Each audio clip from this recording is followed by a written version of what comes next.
So the first thing that you want to determine before you really get your feet wet with Everguard is you essentially just want to figure out what is your goal? What is it that you're trying to accomplish here with this team? Because insurance itself is not sexy, right? There's nothing crazy about insurance that I'm sure you love, and if you do, you're a weirdo.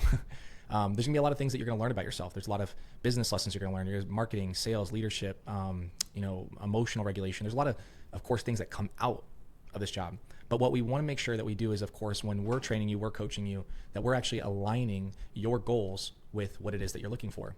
So before we go any further in explaining how these goals could impact your business, I want you to go ahead and take a quick second and write down what is your 3-month, 6-month, year, 5-year, and 10-year goals. What you want to focus on with these goals is essentially what does your life look like, right? So at the end of those 3 months, I want you to map out what does your day look like, right? Now we can be realistic here, that's okay. But essentially, what do we want to do when we wake up, right? What does our bank account look like? What's the clothes that we're driving, right? What's our lifestyle, right? And I think that's the biggest things we want to visualize this, okay? So what are those goals? What does your day look like? Go ahead and write that down here, and I'll let you take a second. All right, you got it. Cool. So now that you got your goals down, we want to essentially get down your why, right? So why is it that you want those goals? Now, oftentimes I talk to agents and they will tell me things like, well, I want it because, that's, 10K a month because that's what people have told me to get. Or I'll talk to another agent and they'll say, I want to do 400K a month because the last company I only did 200. And although those can be strong whys, I personally believe that a why should trigger you emotionally. A why should be bigger than your excuses. A why should get you up out of bed when you feel like it's hopeless, when you feel like you don't have enough in the tank. The why itself should be the fuel. So I'm going to be transparent. I'm going to open up with you here a little bit, and for every person that watches these videos. So I personally grew up as a Christian, and so for me, learning the why was important. However, it always came back to some sort of selfish means by just having a lifestyle that could help other people, but I never really got clear on it. And I want, to make a long story short, I watched a podcast where they kind of talked about how $1 million in an impoverished country like India, for instance, would essentially fund about 10,000 missionaries. And that's where it really caught my interest, because it wasn't just 10,000 missionaries, but it was 10,000 missionaries for an entire year. And so when you start to think about the value of your dollar, crossing country border lines and how much impact it can really make on the world, it really got me thinking. And so what I did, I decided to talk to ChatGPT and I said, hey, look, of course I want to donate that $1 million. I would love to make sure that other people are able to spread the gospel, to change lives, to, of course, make sure that entire generations and villages of people can hear the word.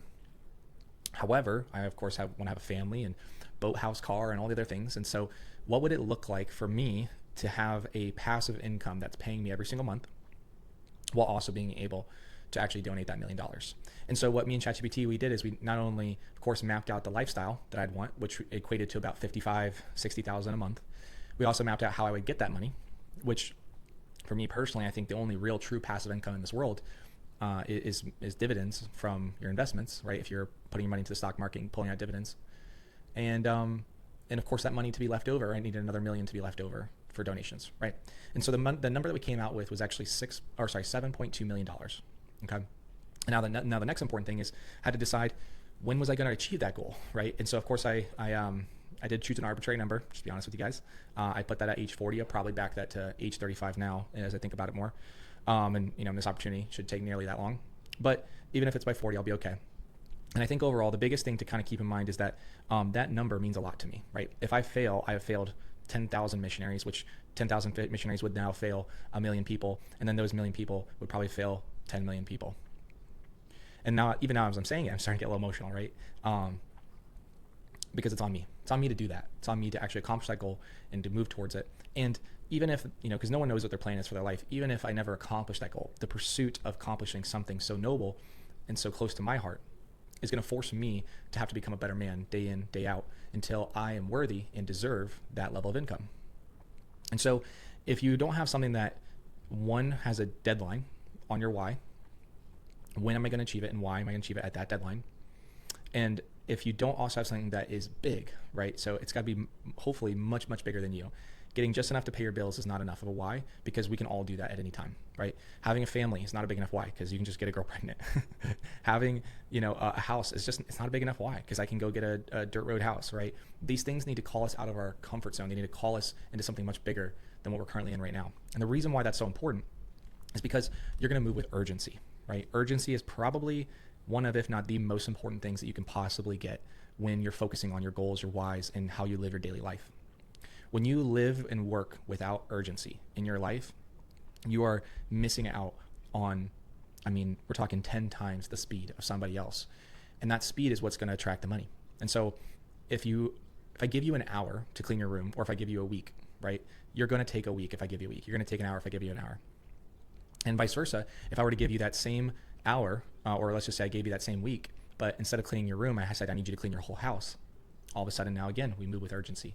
And so if your why or your what is just not big enough, and it's not making you feel urgent, like you are behind, like you need to catch up, like you need to push, then it's probably not a big enough why. And it might be too far pushed out. So what I want you to do is take a second, go look back over those goals, look over that why, look over that what, and make sure, does it make you feel uncomfortable? Because if not, then you need to redo them. Because this job will inherently make you grow, and it can either grow you up or it can grow you down. And with that why, just like if I were to take, let's just say, a hammer, and I were to hit you on the hand with it, you would see that as pain and probably not want to get hit with the hammer anymore, right? But if I told you that that hammer, me hitting you on the hand with it, is going to actually give you, 10 pounds of muscle, right? Every single time I did it, or every once a week, you probably would say yes, right? If you're a dude, maybe not as a girl. You could make some other analogy for a girl. But my point is that you then start to change the relationship with the pain.